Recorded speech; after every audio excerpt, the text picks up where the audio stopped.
So let's take a look at some right triangle trigonometry. Hopefully we remember from geometry that sine is the opposite over the hypotenuse when you have a right triangle. The cosine of an angle is the adjacent side over the hypotenuse side, and the tangent of the angle is the opposite over adjacent. And so now we have three more functions that are the reciprocals. The reciprocal of sine is cosecant,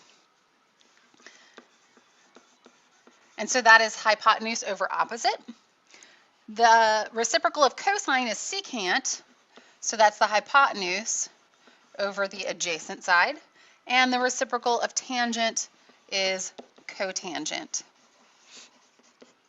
And so that is adjacent over opposite.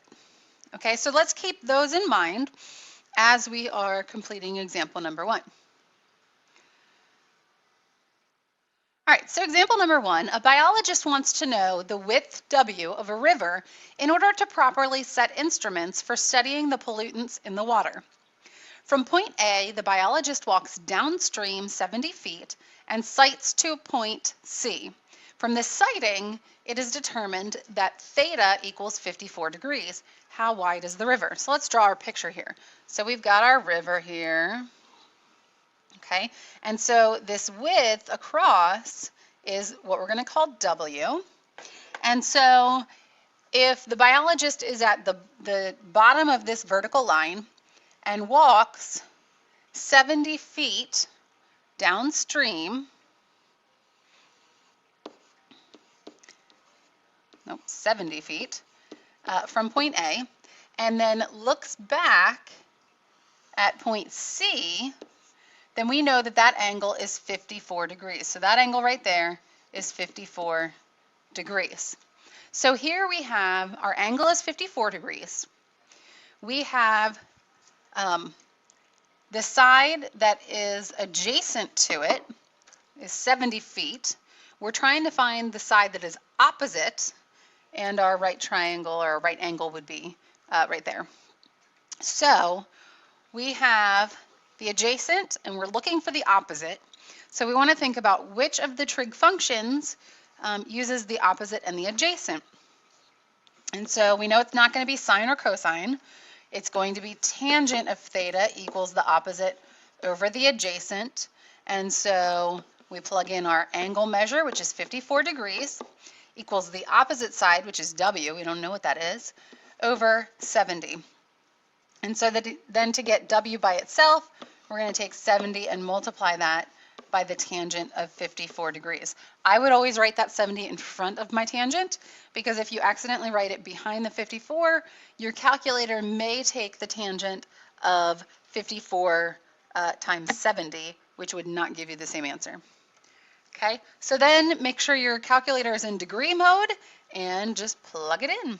And you get approximately 96 feet for the width of the river.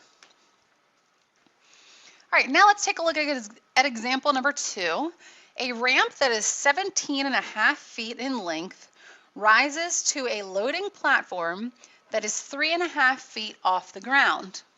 Find the angle theta that the ramp makes with the ground. So we have our ramp here, and we know that it is 17.5 feet. And it rises to a loading platform that is 3.5 feet. And so we're going to assume that that platform makes a 90-degree angle with the ground. And so we are trying to find this angle theta that the ramp makes with the ground. Okay, so now this time we have the opposite side and we have the hypotenuse. So we want to make sure we use a trig ratio that uses the opposite and the hypotenuse. And so the one that we want to use is the sine of theta equals the opposite over the hypotenuse. So the sine of our angle, which we don't know what that is, that's what we're trying to find, is equal to 3.5 over 17.5. And so in order to find an angle measure, we need to use the inverse operation. So it's going to be hit second sine on your calculator, and then you're going to type in 3.5 divided by 17.5, and then you can close your parentheses, and then when you hit enter, it will give you a decimal. And again, make sure you're in degree mode, otherwise you're going to get the wrong answer, but you get approximately 11.5 degrees. So the rise of that ramp, the angle of the ramp that it makes with the ground, is about 11.5 degrees.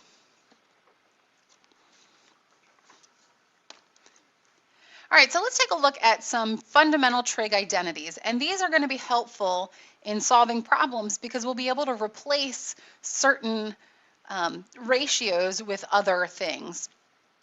So we have our reciprocal identities that we already talked about, and so we can use those to solve some problems. We also have quotient identities, and so if you have the sine and the cosine, you can find tangent, and you can also find cotangent. And then we have Pythagorean identities, and we're going to look at where they come from in a future lesson, but we can take sine squared of theta plus cosine squared of theta equals 1, and then we can do something similar with tangent and secant and cotangent and cosecant, but they are slightly different, so keep those in mind. So let's take a look at example number 3.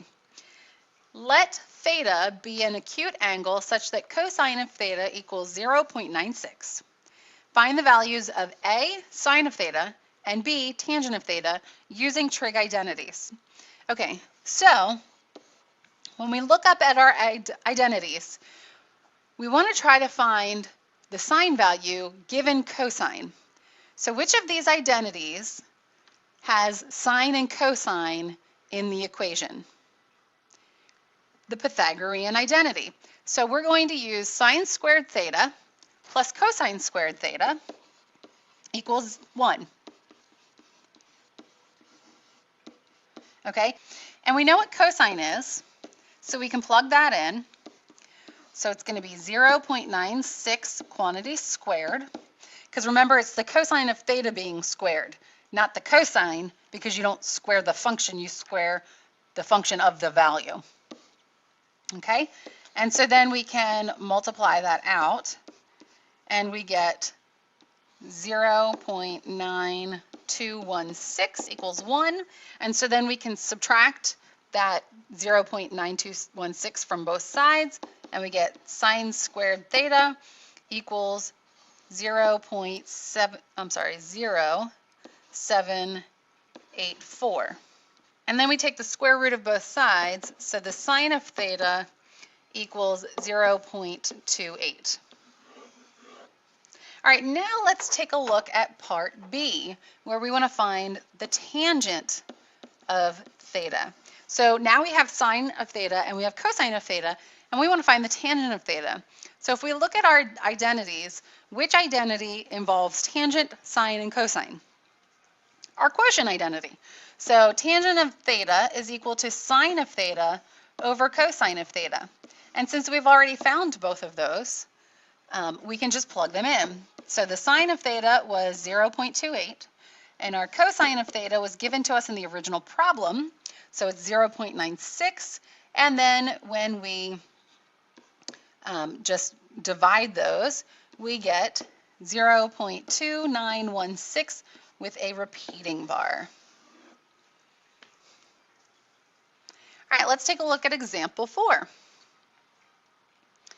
Let theta be an acute angle such that the sine of theta equals 1/4. Find the values of cosecant of theta and cotangent of theta using trig identities. All right, so we know that the sine of theta is equal to 1/4. First, we want to find the cosecant of theta. Well, we know that cosecant of theta is 1 over sine theta because our reciprocal identities tells us that. So we can replace our sine of theta with 1/4, and 1 divided by 1/4 is 4. So the cosecant of theta is equal to 4. So now we need to find our cotangent. So we look at our identities and think about, well, what uses cotangent and either sine or cosecant? And if you look at your Pythagorean identities, we know that 1 plus cotangent squared of theta is equal to cosecant squared of theta. And so now we can plug in our cosecant squared. So now we can plug in our cosecant squared of theta. And so cosecant was 4, and so we're going to square that. Okay, so we have 1 plus cotangent squared of theta is equal to 16. So then when we subtract our 1, we get cotangent squared of theta equals 15, and then take the square root of both sides. So the cotangent of theta is equal to the square root of 15. All right, and our last example, we need to verify that the cotangent squared of theta is equal to 1 over the sine squared of theta, all minus 1. So we're going to work the right-hand side. Whenever you're verifying identities, you only want to work one side at a time, okay? And so the first thing I'm going to do is find the common denominator for my right-hand side. And so that's going to be sine squared of theta. So I have 1 over the sine squared of theta minus 1 times sine squared of theta over sine squared of theta. Because remember, if we multiply by the fraction sine squared of theta over sine squared of theta, we're really just multiplying by 1. So now I have 1 minus the sine squared of theta over sine squared of theta. Now, 1 minus sine squared of theta comes from our Pythagorean identity, where sine squared of theta plus cosine squared of theta equals 1. Well, if I subtract my sine squared theta from both sides, I get 1 minus sine squared of theta. And so I can replace this 1 minus sine squared of theta with cosine squared theta.